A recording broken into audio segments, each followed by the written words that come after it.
Israeli Deputy Foreign Minister Danny Ayalon, thank you so much for joining us today. My pleasure. As the UN General Assembly gets underway, what is Israel's #1 priority? The #1 priority for Israel is to continue a peace process with the Palestinians. We want to stop the shedding blood. We want to stop the conflict. And we want to maintain dignity and respect among all peoples in the Middle East. The way to do it is through direct negotiation. This is why we call upon the Palestinians to stop this one-sided unilateral act and come to the table. We have been waiting for them. We're still waiting. I hope they will relent and come to the negotiating table. Can you detail in very specific terms why the Israeli government believes the international community should not recognize a Palestinian state? Well, because it will make a mockery of all the international conduct and traditions. South Sudan is the latest country that joined the UN. Why did they join the UN and how? After they finished bilateral negotiations on the ground, and then they brought it to the United Nations. So by trying to put this process on its head, I believe not only Israelis and Palestinians will suffer, but any conflict in the world will become much more intransigent, as people will say, okay, we can have or it's an illusion that the UN can solve it for them. But the UN cannot solve anything that the parties themselves do not solve, that they have to live and to implement an agreement. So this is the danger. Now, if the UN recognizes a Palestinian state, what are the consequences for Israel? Well, I still hope this is not the case, and we have to remember that the Security Council is the body that counts. And in the Security Council, there are important countries who are vested with the interest of keeping global security, stability, and peace. So this is why the Security Council will not allow this to happen. Unfortunately, in the General Assembly, there is an automatic majority for the Palestinians, and they use it and abuse it. They have 22 Arab countries, 57 Islamic countries, and non-aligned developing countries that need the Arab oils or wealth. So this automatic majority, unfortunately, may really affect the security and certainly of the Middle East and beyond that. So what we are saying is that if this happens, then we will have to reconsider our steps. We are not, we are not beholden to the obligations according to the agreements, but the Palestinians broke these agreements, and we will have to take action according to our interests. This is not the best solution, and we will act very responsibly. We're not going to do things without thinking and without weighing all the options. What do those options include? Well, many. For instance, we can try and find new interlocutors, just like we couldn't negotiate with Arafat, which was a terrorist. Abu Mazen may go this path now. And we may have to wait until there is more reasonable and more sensible leadership on the Palestinian side. Has this derailed the peace process? Unfortunately, what derailed the peace process was the continued refusal of Abu Mazen and the Palestinians to come forward and sit with us without preconditions and without finding pretexts not to come to the table.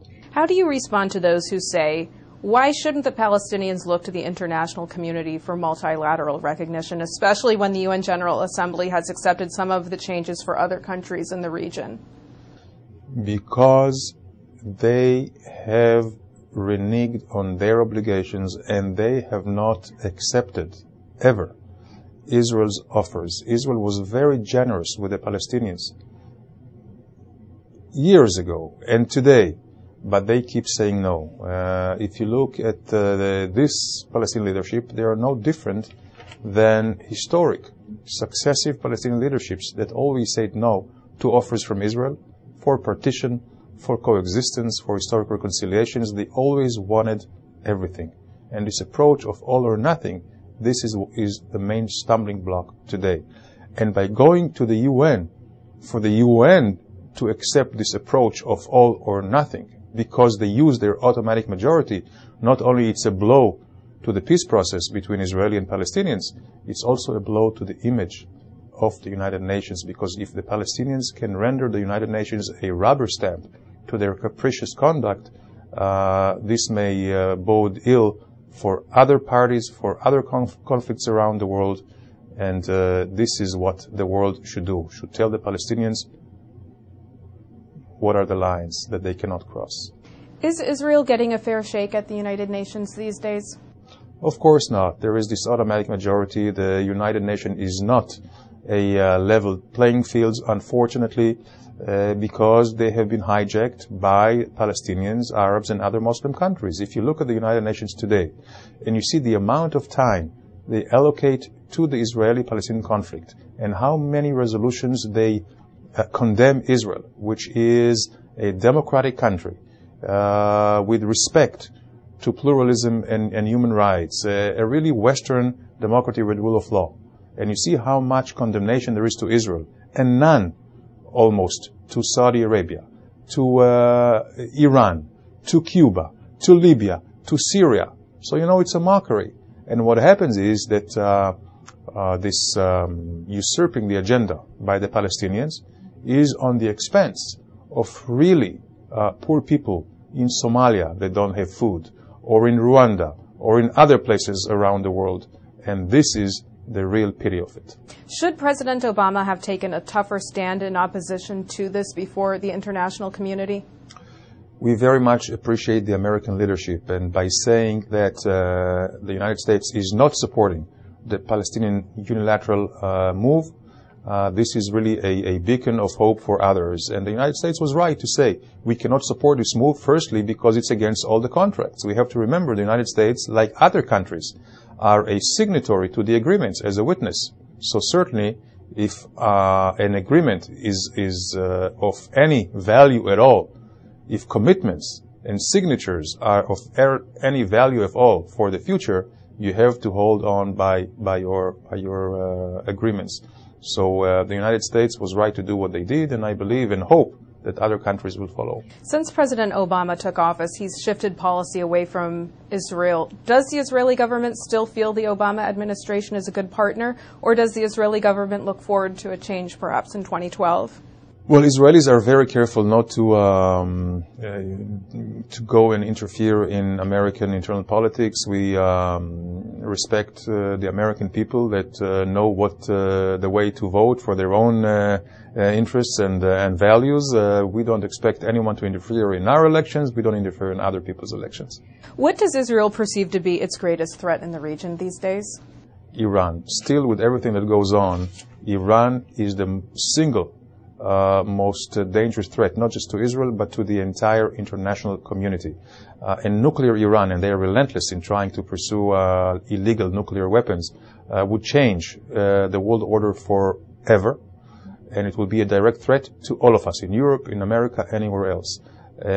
Secondly, the Iranians are trying to hijack all these revolutions in the Arab world and to turn them into an Islamic revolution the same way they did in Tehran in 1979. We cannot afford another Iran in the world. If Israel felt the threat was increasing from Iran, would Israel take preemptive military action? I think it is understood that Iran cannot be nuclear. And nuclear Iran will be a threat, as we mentioned before. So I believe that all steps should be taken, and I believe Iran can be stopped with economic and political steps, as Iran is a very vulnerable country. And if the international community would continue and step up the pressure on Iran, and we still have a lot of measures that can be employed, then we won't have to talk about other options. All right, Israeli Deputy Foreign Minister Danny Ayalon, thank you so much. Thank you.